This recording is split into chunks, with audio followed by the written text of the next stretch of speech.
ગધેડો બન્યો સિંહ. એક જંગલ હતું.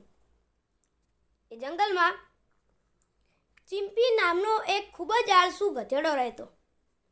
એ ગધેડો ખૂબ જ આળસુ હતો. તે પોતાના આખા દિવસ એ આળસમાં નીકાળતો. આ રીતે તે પોતાની જિંદગીને આળસમાં વિતાવવા લાગ્યો. એ ચિમ્પી આળસુ ગધેડો તેની પત્નીને તે મંકીના નામે ઓળખતો. એટલે કે ગધેડો એટલે કે ચિમ્પી અને તેની પત્નીને એ મંકીના નામે બોલાવતો. એક દિવસની વાત છે. એ ઝાડના છાયામાં શાંતિથી બેસી રહ્યો હતો અને ત્યાં જ તેની પત્ની આવી અને તેની પત્નીએ કહ્યું કે ચિમ્પી, ગધેડા, તમે આ શું કરી રહ્યા છો? ત્યારે જે ચિમ્પી ગધેડો કહે છે કે હું તો અહીંયા આરામ કરી રહ્યો છું. ત્યારે પેલી મંકી ગધેડી કહે છે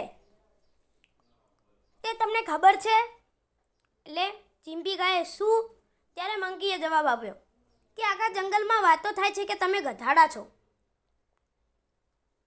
ત્યારે ચિમ્પી કહે એ તો વાળી સાચી જ વાત છે ને, હું ગધેડો છું ત્યારે બધા મને ગધેડો કહે છે. ત્યારે મંકી ગધેડી કહે કે એ રીતે ગધેડા નહીં, પરંતુ તમને આળસુ ગધેડાના નામથી બધા કહે છે કે તમે આળસુ ગધેડા છો. એ રીતના બધા તમને નામ બોલાવે છે. ત્યારે ચિમ્પી ગધેડો કહે કે તેમનું કામ શું છે? તેઓ આખો દિવસ એકબીજાની વાતો કરતા જ રહે છે અને આવરે મારી વાત કરી હશે, તેમાં શું નવાઈ? મંકી ગધેડી કહે કે તમે આ બધું છોડી દો, તમે આળસ છોડી દો. આળસના કારણે કોઈ પણ કાર્ય થઈ શકતું નથી. ત્યારે ચિમ્પી ગધેડો કહે કે તું એ વાત મૂક. હું અહીંયા શાંતિથી આરામ કરતો હતો, તે મને ખલેલ શા માટે પહોંચાડી? શા વાતે તું અહીંયા આવી હતી? ત્યારે મંકી ગધેડી કહે કે કાલે જંગલના રાજા મહારાજા સિંહે આમંત્રણ મોકલાવ્યું છે. એટલે ચિમ્પી ગધેડો કહે કે અરે રે, જંગલનો રાજા અને એમાંય પાછો હું કોણ? ગધેડો, નાના ગધેડો, કેવો આળસુ ગધેડો, અને મને આમંત્રણ આપ્યું? એટલે મંકી ગધેડી કે આપ તમને એકલાને નહીં, પરંતુ આખા જંગલને તેમના ત્યાં દાવત આપેલી છે મહારાજા સિંહે, એટલે આખા જંગલને બોલાવ્યા છે. અને જો આપણે નહીં જઈશું તો જંગલના રાજાએ આપણાથી ગુસ્સે થઈ જશે અને નિરાશ થઈ જશે. ત્યારે ગધેડો કહે અરે રે, ચલો જઈશું. ક્યારે છે? તો ગધેડી કહે કે કાલ સાંજે જવાનું છે. તો બીજે દિવસે સાંજ થઈ અને ચિમ્પી ગધેડો અને તેની પત્ની મંકી ગધેડી આ બંને મહારાજા જંગલના રાજા સિંહની દાવતમાં જાય છે અને ત્યાં જાય છે અને મંકી ગધેડી એ બધાની સાથે વાતો કરતી હોય છે અને આ બાજુ તો ચિમ્પી ગધેડો એકલો આળસની જેમ બેઠો છે અને શાંતિથી બધા જે કાર્ય કરે છે જુએ છે. એટલે ત્યાર તો સિંહ આવે છે, જંગલનો રાજા સિંહ, અને કહે છે કે હે ગધેડા, તું અહીંયા શા માટે બેઠો છે? હે આળસુ ગધેડા, તું અહીંયા શા માટે બેઠો છે? ત્યારે તે ચિમ્પી ગધેડો એ કહે છે કે હું તો અહીંયા શાંતિ બધું નિહાળી રહ્યો છું કે બધા કેવું કાર્ય કરી રહ્યા છે. ત્યારે સિંહ કહે છે કે ત્યાં તો બધા ભોજન ખાઈ રહ્યા છે, ખોરાક ખાઈ રહ્યા છે ને અહીંયા તું શાંતિથી બેઠો છે.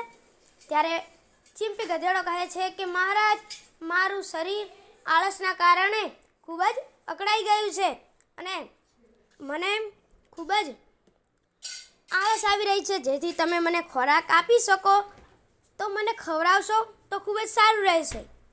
ત્યારે જંગલનો રાજા કહે કે હે આળસુ ગધેડા, તે તો અત્યારે હદ જ પાર કરી નાખી. તું મને કહે છે કે હું જંગલનો રાજા છું અને તું એમ કહે છે કે તમે મને ખાવા ખવડાવો. હું જંગલનો રાજા છું ને તું મને એમ કહે છે કે મહારાજ તમે તમારા હાથે મને ખાવા ખવડાવો. ત્યારે આળસુ ગધેડો કહે હે મહારાજ, હું તેમાં શું કરું, મારું આખું શરીર અકળાઈ ગયું છે. ત્યારે સિંહ કહે છે કે તારા માટે મારે એક નોકરને રાખવાનો કે જે તને ખાવા આપી શકે, નીકળ અહીંયાથી. ત્યારે તે ગધેડોએ જોરથી બૂમ પાડીને કહે છે હે મંકી. તેની પત્ની ગધેડીને તેના કયા નામે ઓળખાવતો હતો? મંકી. એક ગધેડો કહે કે એ મંકી અહીં આવ. ત્યારે ઓલા મહારાજાને તો વધારે જ ગુસ્સો ચડી ગયો. એ કહે કે એ ગધેડા, તારી હિંમત કેવી રીતે થઈ કે મારા ખબરીદારને તું મંકીના નામે બોલાવે છે? કારણ કે જે સિંહ મહારાજા હતો તેનો જે ખબરી તે કયો હતો, આ જે મંકી છે, મંકી એટલે વાંદરો, બરોબર, અને તે મંકી કયો સમજ્યો? તેના ખબરીદારને સમજ્યો. ત્યારે તેમને બંનેને ધક્કા મારીને ત્યાંથી નીકાળવામાં આવ્યા.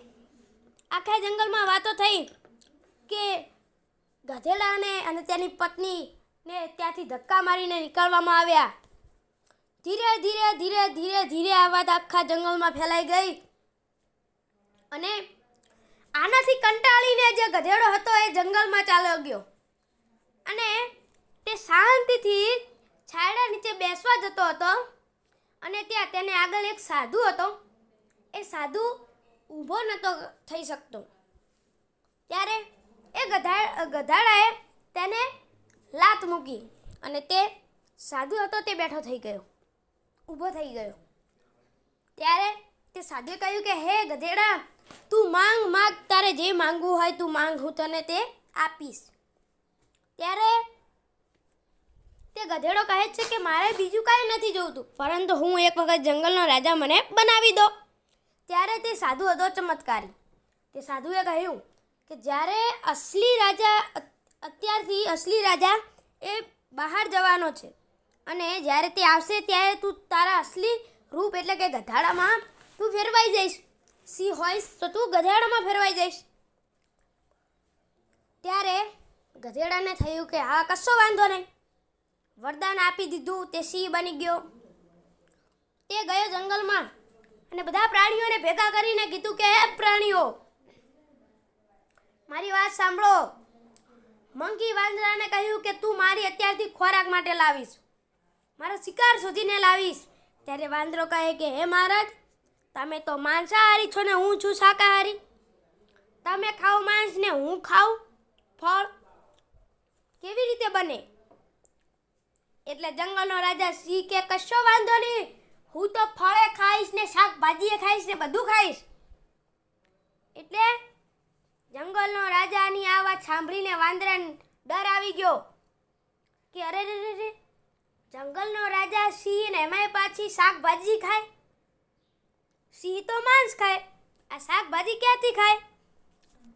આ બધી વાતો એ જંગલના પ્રાણીઓને મગજમાં ફરવા લાગી કે નક્કી આ કંઈક ગોળો બટાળો છે, આ કંઈક ફેરફાર થયો લાગે.